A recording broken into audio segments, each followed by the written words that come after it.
Today I want to share with you something very important that Jesus said. In Matthew chapter 22, verse 37 to 38, Jesus, when he was asked, what is the greatest commandment? Jesus said, this is the greatest commandment, that you must love the Lord your God with all your heart, with all your soul, and with all your mind. And then he says, the second is like it. Now keep that thought, that he said the second is like it. You shall love your neighbor as you love yourself. Now notice something. Jesus tells us first how to love God, that is with all our heart, mind, soul, and strength. And then he tells us how to love our neighbor, that is to love them as we love ourselves.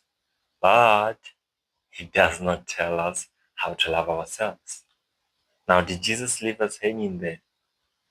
By no means, because he said in Matthew 28 that I will never leave you nor forsake you.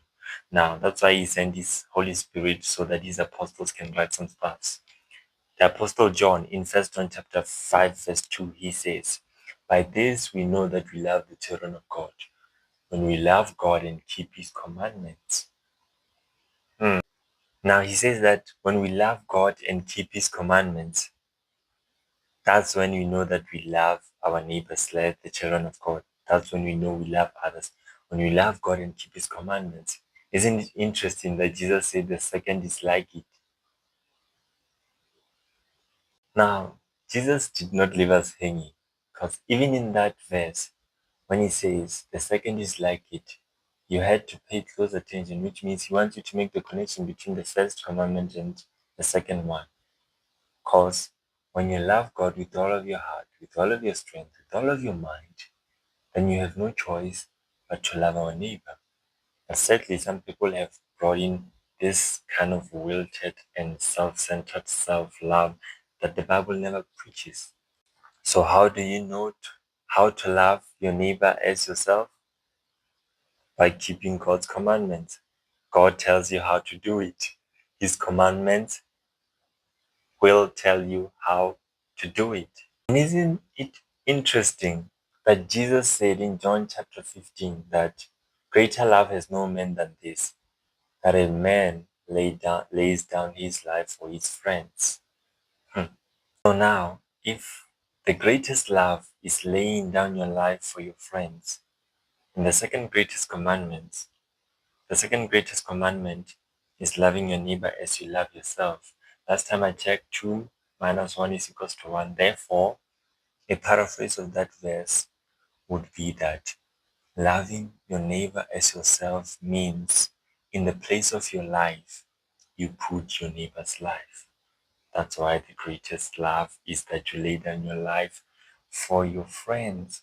Therefore, when you love your neighbor as you love yourself, it means that you lay down your life, and in the stead of your life, you put your neighbor's life. Now, when we say laying down your life, we, of course, there's some part to that. Dying for someone else counts to that. But the primary thing to that is dying to yourself so that you may live to God. That is the greatest commandment, and ultimately live to your neighbor. Because that is the primary meaning of that verse that Jesus stated. Why am I saying that? Because Paul, in 1 Corinthians chapter 13, verse 1 to 4, he says that even if I bring my body to be burned as an offering, yet I have not love, I am an ongoing symbol. I gain nothing. So if Jesus says laying down your life is the greatest life, but then Paul says, even if I lay down my life but don't have love, I'm an ongoing symbol. And therefore, Jesus must not be talking about just physically going to die for someone. It first starts with you dying to yourself, dying to God, so that dying to yourself so that you may live to God and ultimately live to your neighbor. And Paul outlines love for us in 1 Corinthians chapter 13, verse 4 to 7.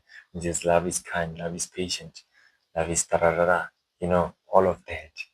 So the primary meaning of that verse is not a self-centered kind of love, but it is a love that is driven towards God. And a love that is driven towards God is ultimately driven towards the benefit and the edification of those around you.